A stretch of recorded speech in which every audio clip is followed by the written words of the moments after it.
ఇద్దరు పిల్లలను చంపి తాను కూడా ఆత్మహత్య చేసుకున్న తండ్రి. తాళం వేసిన గదిలో ఇద్దరు చిన్నారుల మృతదేహాలు.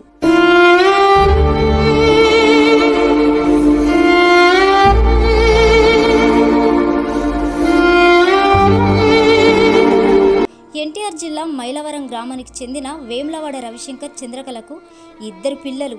2 నెలల కిందట పిల్లలను భర్త వద్ద వదిలేసి వెళ్ళిపోయింది ఆ తల్లి. నా చావుకు ఎవరు బాధ్యులు కాదని, జీవితంలో ఏమీ సాధించలేదని, అందుకే నా పిల్లలను చంపి నేను చనిపోతున్నానని లేఖ రాసి వెళ్ళిపోయిన రవిశంకర్. గురువారం ఇంటికి వచ్చిన రవిశంకర్ తండ్రి తలుపులు తెరిచి చూడగా మంచంపై విగత జీవులు కనిపించిన ఆ చిన్నారుడు. రవిశంకర్ ఫోన్ చివరిగా కృష్ణా నది వద్ద ఆఫ్ అయిందని, అతని కోసం గాలింపు చర్యలు చేపట్టిన పోలీసులు.